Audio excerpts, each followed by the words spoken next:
you for putting in the hard yards and sticking around for this last session of the night. But really appreciate you guys being here. I'm going to give away my age a little bit and tell you that of these last 25 years of FICCI frames, I've been speaking at 20 of them. And so, I do want to dispense with a few of the niceties that we usually get into around, I know our topic is platform shifts, uncharted stories, new frontiers of creativity and distribution. And I don't want to get into too deep into the topic because we've got a panel coming in after this.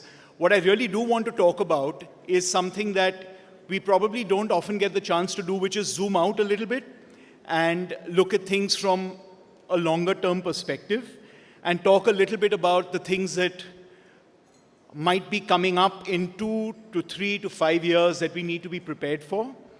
And in that context, I'm going to quote a strange person, but this is a quote that stayed with me. This was during the Iraq War, and Donald Rumsfeld, who was the US Secretary of Defense at that time, made a quote about something to do with the war, which obviously was a disastrous decision, etc., and we know the history there.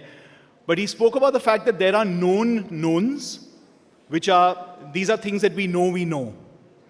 We also know that there are known unknowns. That is to say, there are some things that we do not know, but we know that we do not know them.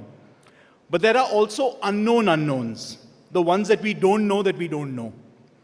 And if one looks throughout the history of our country and other free countries, it is the latter category that tend to be the difficult ones.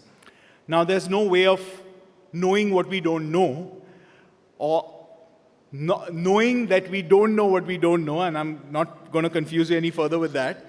But I thought that in this time of flux and uncertainty, when we're all talking about shifts all around us, right? Our topic is platform shifts, uncharted stories. The very topic gives you a sense that there's a little bit of a sense in our industry, which I at least haven't felt for a long time, which is that we're in uncharted waters. The platforms are changing, the distribution models are changing, the audience is changing, this new technology, AI is coming in, which we now know that we are not going to be fully capable of handling and having in our control. It'll grow in ways that we have no idea about. And so there is a certain amount of trepidation amongst people around where is all this going. So I just wanted to go over some of the known knowns, right? Things that we know that we know. Digital is now central to our lives, and there's no doubt about that. In India, AVOD dominates, which is the advertising video on demand model. SVOD is definitely growing, but we know that unlike many other developed countries in the world, we are an advertiser-driven model, not a subscription-driven model, and digital is growing by leaps and bounds. Regionalization has increased to a large extent where today you always had the southern film industries being very strong, but today, at least in India, you've got very, very strong regional markets that have business models unto themselves completely, a creative ecosystem that is completely unique to them, and ways of doing business that are also quite unique to them, despite the fact that now you've got large global players coming in and working across geographies. Social media is pretty much ubiquitous, and we are all living in parallel content universes. Each one of us as an audience is living in our own, echo chamber, which is driven by an algorithm understanding of who we are as people, and therefore is feeding us content that if you look at the social media feed of even your closest friend, it'll be nothing like yours because you're being fed what you have been shown to like, right? So I think increasingly, we are living in very, very fragmented content universes, each of us independently, and we're actually curating that content based on the things that we gravitate towards. The theatrical experience, which after COVID was under threat and people were talking about our theaters ever coming back, etc., is very, very much in existence. Yes, it will take a little while and it will take a little more thought from people to figure out what it is that audiences really want to watch in a theatrical space. But just going by the last couple of years, you've got, in fact, in the last few months, I'd say, you've had Sayyara, you've had Mahavatar Narasimha, and you've had a Japanese anime film called Demon Slayer. All completely wildly different films doing spectacularly well at the box office. right? And that actually tells you that if you give audiences something compelling, something unique, something differentiated, they will come to watch. Streaming dominance, obviously, around the world. When you just look at 7 to 10 years ago, streaming was something that was still in its infancy. Today, it pretty much is dominating. I know we had a panel right now about the linear model, and I know India is quite different when it comes to linear. But there is a sense overall, just looked at in the global sweep of things, that linear is declining and streaming is growing. And that just is because of the preponderance of the consumer convenience that streaming gives you. You will be going towards streaming. But in India, it is hybrid viewing right now. The growing demand for live experiences. Today, you've got so many people thirsting for that human-to-human connection, and therefore, live experiences have become that much more in demand. Concerts are doing better, plays are doing better. People have much more disposable income, and they want to be able to spend it on things that bring them together, rather than sitting and scrolling only. We have devalued content to a large extent because of the fact that, and this has happened because of technology. Earlier, we used to have to go to seek out a film or seek out a show and make an appointment with ourselves to watch it. But today, all the content ever available to humanity is at our fingertips on the flick of a switch with around 7 subscriptions, right? That actually makes you flirt with content now. You don't have to commit to watching something because you've got the DVD from Blockbuster or because you've made an appointment to watch it at 9 p.m. It's pretty much on demand. Global content crossovers are happening much more. Hopefully our time will come. You had the Squid Games and the Parasites, etc. happening much, much more, especially from the Far East. Consolidation is happening at the corporate level. I was just talking to Arjun about that, and the fact that in the US there's been massive consolidation. There's been massive consolidation here in India as well. So you will increasingly have many fewer players being the gatekeepers to the media and entertainment ecosystem. And that with the dichotomy of the fact that today every single person is also a content creator. So your gatekeepers are fewer, but actually each individual person is a curator and a creator of content also at the same time. And whether we like it or not, content sensitivity is heightened. And here I'd say we're not alone. It's happening around the world. When you look at Jimmy Kimmel in the US, that would never have happened a few years ago. When you look at the fact that we also have to be that much more cognizant because both politically as well as culturally today, there are sensitivities that whether we like it or not, we have to be cognizant of. Now, I've just rattled off a bunch of stuff, of a list of things that we know. And we know these things. What are the known unknowns? What are the things that we know we don't know? AI. We're definitely going to be using it. We're going to be harnessing it. We're going to be getting costs down. We're going to be making things more efficient. All those things are going to be happening. But there was a firm that just launched an AI actress the other day, which has created a furor in Hollywood. And today it's a furor, and tomorrow it's the way things are done, right? It's not something that we're going to be able to run away from. It is the reality of the future. What I guess we definitely don't know is how audiences are going to react to this.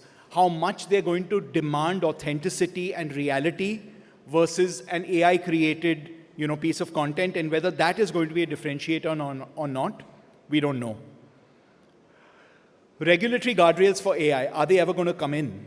Are there going to be regulations that have some teeth that come in? There are moral and there are ethical issues that are a dime a dozen today when it comes to music, when it comes to character rights, when it comes to world creation, when it comes to all kinds of things. But how active are governments going to be going forward to be able to actually put those regulations into force? And has the bird already flown the coop? Is it already too late? We don't know. Which content formats will survive? If you told someone 15 years ago that a thing called a DVD will not exist, they would have laughed at you, right? There's a whole home video industry that's just been decimated before our eyes in the last few years.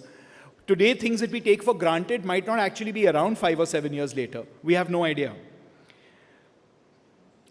How much will Indians be willing to pay for OTT subscriptions beyond a point? What is the depth to which we will be able to go in terms of getting people to pay for content? We've been famously unhappy paying for content, right? We're not a nation that enjoys paying for content. We much prefer getting our content free, and today there are many AVOD ways for that to happen. How much will the SVOD market grow? That's another thing that we don't know.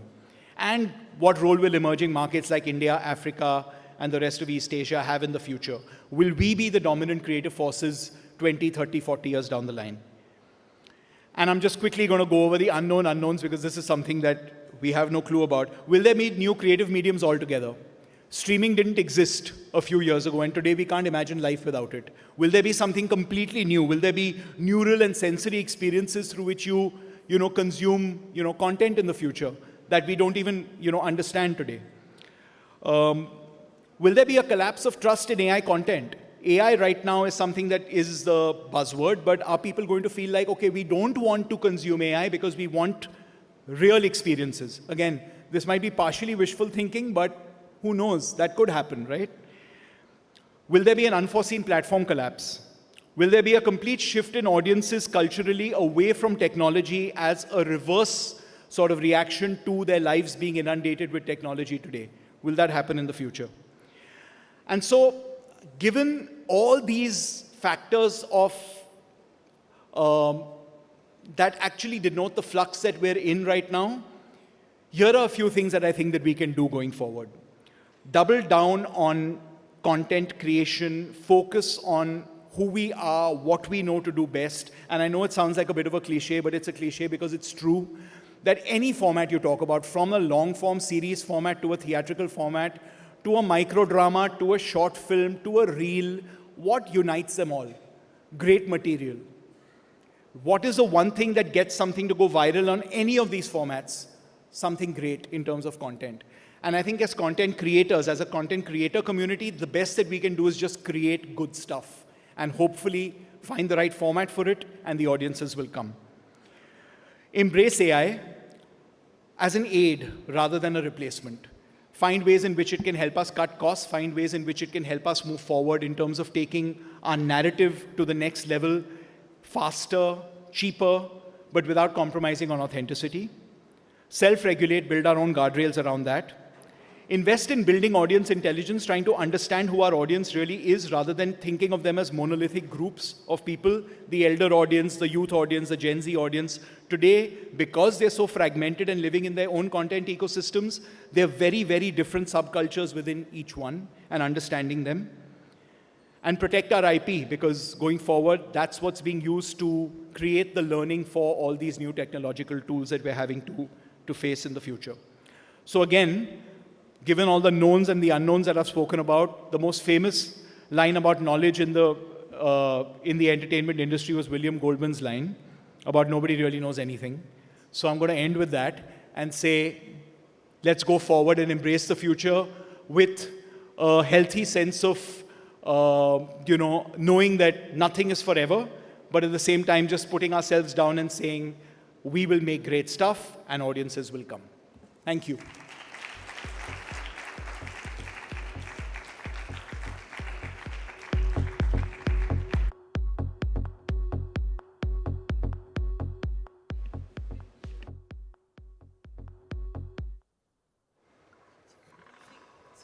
Technology and imagination.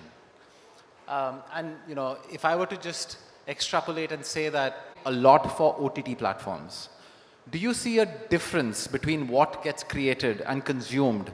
But coming back, Arjun, yes, I don't like the reality tag. It's very, doesn't feel, something that I'd envisioned when we started. But yes, we do create a lot of, reality content. But in this evolving world, we're also, trying to figure what's the next format, what's the next story, which platform, linear, TV. Of course, there's a lot of, I would say, interesting confusion out there. And in that interesting confusion, we find the method to really land the next big show, series, story, or a format. So for us, the process is, I would say, our last show has to be very different from the next show. So that's what our little method to this madness is, that that try and aim at keeping the development slate as varied, so that we are constantly on our toes and we are trying to trying to innovate and trying to build the new the shows or the new stories. And do you think that the shows that you create for television and OTT, are they different in character, or they tend to be the same? The audiences are overlapping and they consume similar shows despite the medium? Well, I think in the 3 years, we've now evolved in a very hybrid model, right? I mean, we'd never thought this is going to be so hybrid. We thought this is going to be linear TV, and this is going to be SWOD, and now there's AWOD, there's, the regional side of the world as well. So obviously, things have evolved. I don't think this was designed or this was imagined in that manner. But a bunch of our shows that we produced, case in point being Big Brother, Big Boss, runs on digital first. It runs on TV right after digital does supremely well on both. It explodes on social media right after the digital broadcast. So it's getting consumed in a manner that everybody is trying to get a piece of that action. So it's great. So in this evolving world, I don't think we can now really try and create content in a manner that this is going to go to SWOD or this is going to go to a linear or in that manner. We obviously start the process by saying, let's try and put a great story, let's try and organize a great team around it, and let's then find the right partner to go. Got it. So sticking to the theme of script or uncharted storyscapes, Tanya, I'll bring you in over here. Netflix has been creating some marquee programming in the country. You've been at the forefront of leading those efforts. It's also given a voice to indie filmmakers, indie short form as well as long form scripted dramas. Do you see that there is a strategy behind this that you are following, or is it a little bit of an evolving, wing it as you go plan right now underway? I wouldn't really call it winging it, but I think we're intentional about the innovation. I don't think innovation is optional anymore. I think the audiences are evolving so fast. I mean, just before this, we were talking about AI coming and changing the game. And I think AI comes secondary to the audience and their taste. Their taste evolves given the the options available. So is it possible for us to really stick to a model, or really should the model be innovation? And I think that's the true North Star, because just like your moods change, your content preferences change, your mode of consumption changes, to Deepak's point, and then how can you really have a one-size-fits-all approach? So whether it's, experienced voices who bring, a real gravity like Black Warren brought with Vikram's, vision.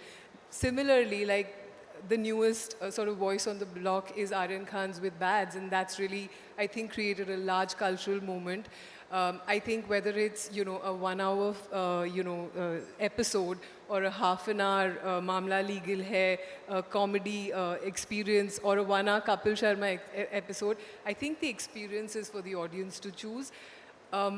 I think that the true sort of testimony to the diversification of the audience is to really go after these micro groups, or whatever size they may be, and I think that affinity to their content taste, to really giving them those options, provides love, provides connection for a brand, for content, and that is the true North Star for us. So we're intentional and extremely strategic about that. Excellent. Thank you for articulating that. And it does kind of tell and programming on OTT platforms. So and in fact now, even going to now, beyond that to sports and some of the live programming over there. Yeah, it's just that I don't know if audiences look at it like that. I don't know if they come to a platform and say, I go to one place for just this. Like, even the migration of stores to malls is because you really do want everything everywhere. So why must you come to Netflix and only expect a kind of content? We've always said, India is our audience. There is no Netflix audience. So from India, what is it that we're really catering to, and what's the outlook? That's really the true North Star for us. True, and that kind of segues well into platforms, right? If India is your audience, you want to make sure the platform that is, make it more accessible than what screens would have been able to give. Considering they're underserved, considering that if these are not high, decibel blockbusters, you would just not, get barely any slots over there. Do you think regional independent storytelling now finds, more audiences, more visibility off the back of, the OTT platforms, and, kind of the genie's out of the bottle? That is purely where you as an independent, and you speaking for the cohort of independent producers, prefer as the first port of call to release your productions? You know, I do believe that streaming has been responsible for us discovering all the cinemas of our country. You know, where we would otherwise hear of these films, there was never a way to actually watch them. And I think they've done a huge service in connecting the industries of the country. And we now know that the best cinema from across the country will find a home that you can then finally discover on streaming. I have a point of view that is perhaps debatable, but I do think what that has done is that it's made us all so much more literate and aware of regional films that we now are looking to go out and watch them in cinemas. I think cinema footfalls have risen as a result for many, many regional films as a result of OTT. So it's, I don't think that they would necessarily always be the first port of call, depending on the kind of film they are, whether they do see theatrical as a potential and a possibility. And we do know now that there are films that are more sort of natively theatrical films than not. And those films, I think, will continue to go to cinemas. But certainly for smaller and independent filmmakers, streamers are the great big hope. We do hope to be able to find a place on any of the big streaming networks because this is, you know, otherwise the cost of getting to a cinema is prohibitive, to reaching your audience, to actually marketing to that audience is prohibitive, and you do know that here you have a showcase that the whole world is looking at and has access to. So I do think that both actually play a part. Yeah, I completely agree on that. I think it's not one over the other. It's we had one huge blockbuster film go to YouTube first. We're not asking for statistics over here, but do you feel that this is something that augurs well for the future of decentralized distribution? Do you think this again is an and solution and or solution? Would you as a platform want to court more producers of cinema to first consider YouTube than theatrical windows? What has been your experience, you know, speaking for YouTube India, and what would be your advice to the film fraternity? Yeah, no, firstly, thank you for having me here and good evening, everybody. And thanks for the promotion as well. That was a lovely surprise. No, okay, over to your question.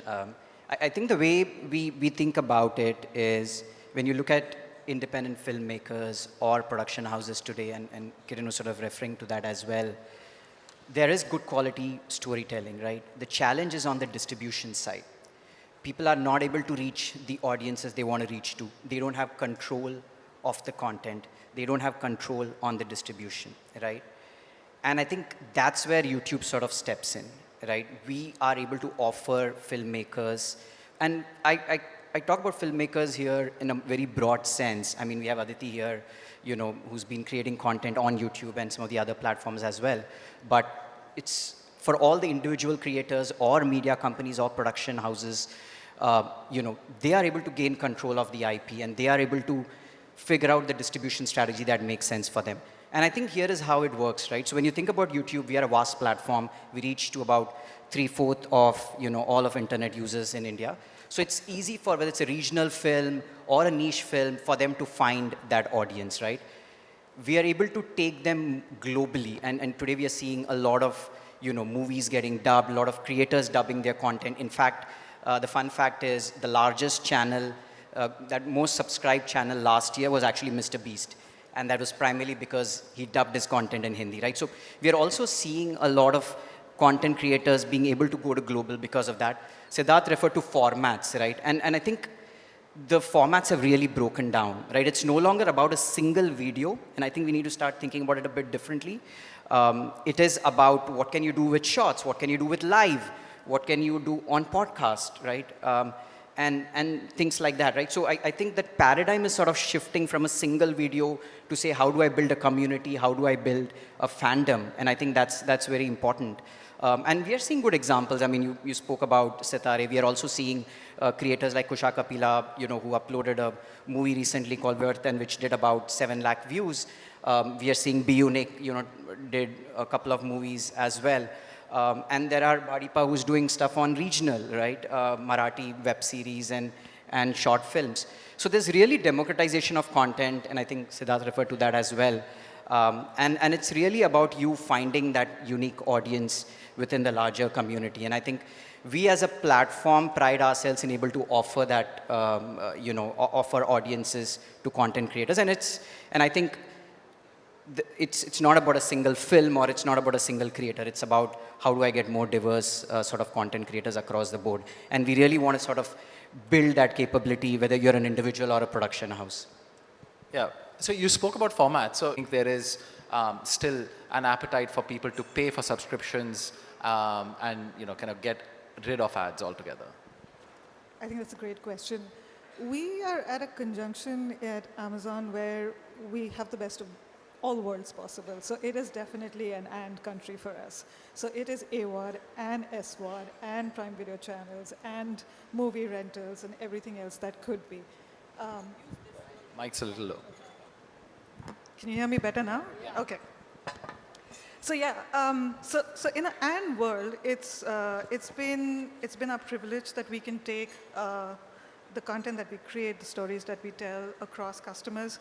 Amazon MX Player has tremendous reach. So from the top of the funnel to the bottom of the funnel, we are there across the board. And what sort of is the cornerstone for all of this work is that we are very conscious that we may be a global service, but we have a very local heart. So how do we create a compelling content story in India that is rooted, is delightful, and like resonates with customers locally. And the other thing is that we do want to remain a premium service. Even the content that we create on AWOD, on Amazon MX Player is by far as premium as it can possibly get. So it is definitely a best of both worlds. And our content also travels really well. We've been lucky from the get-go. Just to give you an example, like the our originals program in South, like 50% of our viewership is outside of the home state. So that is truly encouraging for us because we are able to sort of cut through geographies locally. And then 25% of our viewership comes from international locales. So it's not only going deep into India, but it's also traveling outside of India. Yeah. Thanks, Shilangi. And Aditi, I want to take a leaf from from Sid's book, where he said, people are now interested to spend time with each other. The world is this very strange place at the moment. There's, there's so much uncertainty. There's, a sense of not knowing what's going to come, whether it's AI, whether it's innovations of different kinds, or whether people are going to lose their jobs, there's wars, there's all kinds of things. And I think what we do in creating visual art is we create spaces for people to come together. And I really do believe people want to spend time together, whether it's, like he said, whether it's watching a play or watching live comedy or it's watching a film. These are experiences people are looking for, and you can see that in the theatrical numbers of some films. What in my wish list is, I think streaming is fine. It's just only going to get better and healthier. I don't think digital needs very much more. I mean, there probably can be more channels, as Aditi said, or more platforms. But what I would really love is a more decentralized distribution, much more cinema screens, many more sorts of venues where people can collect and discuss and experience films and talk about the issues that these films throw up, and I think people enjoy that. And I think there's a business case to be made for much more decentralized theatrical distribution and smaller, more affordable cinemas across the country. We are, as you said, one of the most under-screened populations, and there's a big gap there that we should fill. I think Cinema really needs it. We have so many people, so many stories from across the country that never make it because of these bottlenecks in both theatrical distribution as well as OTT. So my dream would be to have many, many, many more such screening venues. Amen to that. We've grown despite the dearth of cinema. Thank you. Thank you.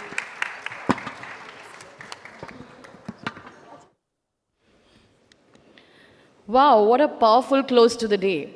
We appreciate the realism, the optimism, and the clarity on what lies ahead for creators and the ecosystem. A big thank you to all our speakers.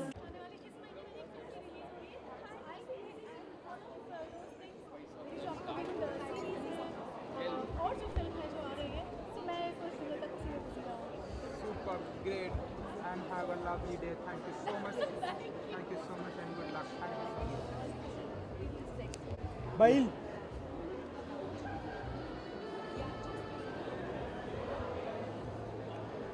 Platform क्या है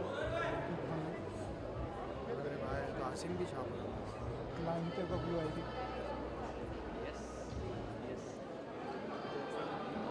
हाँ बस कर दो thank you ji